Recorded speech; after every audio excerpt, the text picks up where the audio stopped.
Andy, a full week ahead of this one. How's it been in training? Yeah, really good, really sharp. Lads looking forward to a Final Four game running. So, tough game on Saturday, obviously against Spennymoor. Make sure we do the basics well and make sure we concentrate on our roles. I know you'll have wanted to evaluate and move on from last week, but any final thoughts on rewatching it? Yeah, didn't change my thoughts. So I thought we controlled the game in the mid-third, but never really threatened final third. It's something we'll obviously have to. We have looked at and addressed. So yeah, it's been a good week's training. The lads looking really sharp, and like I said, can't affect the result last week. Now we can look forward to these next 4 games, starting off with Spennymoor, and yeah, we need to be bang at it because Spennymoor are a very good side and on a very good run at the moment. In terms of Spennymoor, then they obviously beat Rochdale to go to Wembley, and then they backed it up with a really good win in midweek at Curzon. So a really good team. Yeah, Graham's done a great job there. You know, at Spennymoor they're going to be a tough outfit. We've got some good players there, and he proved it by going to Rochdale, which again, league above, away. I'm guessing Rochdale thought they'd win the game, and obviously Spennymoor beat him in penalties. But no, we just have to concentrate on ourselves and make sure we expose their weaknesses. We've had a lot of fixtures of late, so fatigue might play a part, but we don't take anything for granted. We make sure we get the job done, whether it be the first or the 91st. I suppose in that, the positive for us is they've still got something to play for. They have to come here and try and win to get in the playoffs, and that has often played in our favour in that there is a game of football to be played, isn't there? Yeah, well, everyone's still fighting for something. Whether I even go back to, I know people look at the teams that are relegated this season. They've still got pride to play for. They've still got jobs to play for. So no one's going to switch off. I know people think it'll be all done and dusted, but every single team will have something to play for. And whether that be in the playoffs, like I said, or just for pride, it's going to be difficult. No one's given a win. You only get wins by working hard, and that's what we've got to do tomorrow. Work hard in Spennymoor. Obviously, we've got a really good home record of late. It extends back quite far. I suppose it's just about carrying that on and kind of forgetting about last weekend, but carry on what we do well here. Yeah, well, we've been good at home most of the season, and I say we've just got to continue the basics well. If we get the basics done well, we get our jobs done well. Performances take care of themselves. Once you get performance, you get a result. And just that belief back in us, seeing players enjoy the football, seeing players play with a smile on their face, knowing at the end of the game if you're giving everything, you can't ask for any more, then we've done the job. But obviously we've got players with quality on our side. It's about getting them players the ball to finish the job. I know you've done one game at a time all season, but how much is the message that it's in our hands, 4 games, we win them all, then we know what's going to happen? Like we said all season, we're the most consistent team. Most consistent team in the league gets promoted. Like I say, we've got 4 games, but you can't look past one. There's going to still be a few twists and turns along the way. Guaranteed there will be. And it's up to us to make sure we get our job done. If we don't get ours done, then there's no point looking anywhere else. Whether we end the season, end of this month or end of next month, that's the choice. Ollie Rose, any update on him? Yeah, Ollie won't be fit at the moment. He's still got. It seems to have moved up his. It must be neural because it seems to have moved up into his back, and he's struggling with some sharp pains in his back at the moment. So, again, Ollie won't be involved, but we've got Michael Kelly and Joe Starbuck who are there in positions waiting for him.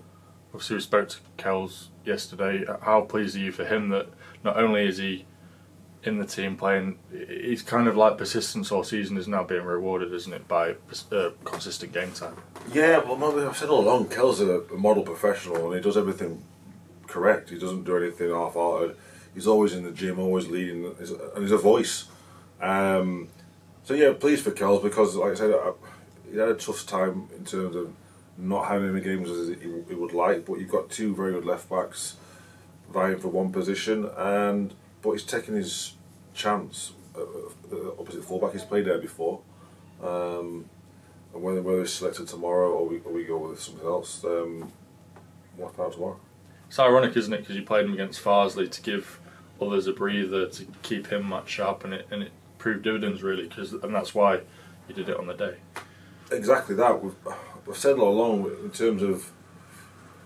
I actually did a presentation earlier this week to the sponsors, and it was showing you the metrics we use, and people questioned why I used 5 subs earlier in the season.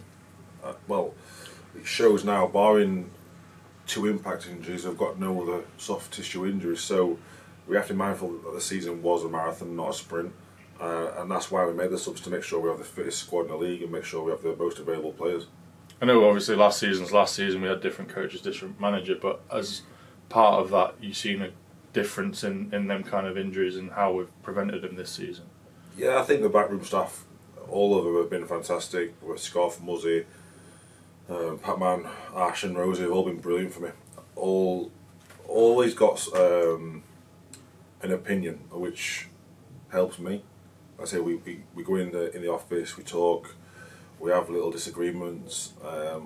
All of it falls on my shoulders, but they're there to help me through these times and to guide me and to make sure that I've got all the information I possibly can to make the decisions I make. And again, I'm thankful for them for what's been a tough season for us. But yeah, in terms of muscle injuries, we've been really good. The preparation's been key. And again, credit to the players for listening to the information given. I suppose in that as well, it's good to have a dynamic where you can challenge each other, because you don't want to just be agreed with all the time, because that's often not the right thing, is it?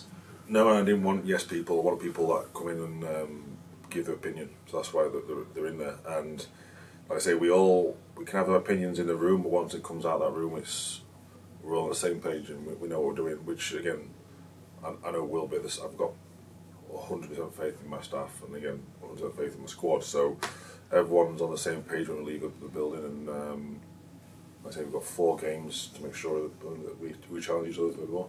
Any other fresh injury concerns from last weekend? No, we've got a full bill of health. Just a couple long term.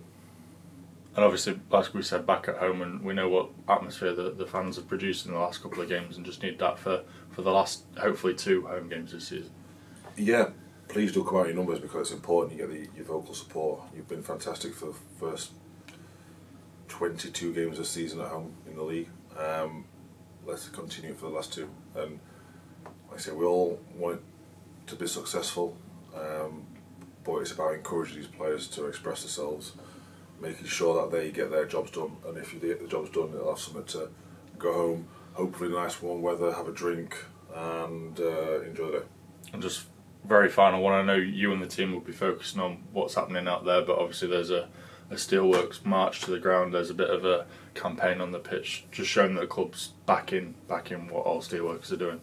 Yeah, as I've said previously, the club and the Steelworks come hand in hand. I think, like I say, it's massive for the town, the area, to have the Steelworks as a vital part of that. A lot of jobs there, and hopefully they can have some sort of say, input, influence into what happens. I know it's difficult times for people and the town, but hopefully we can get our voices heard and bring something to the people that have all the power.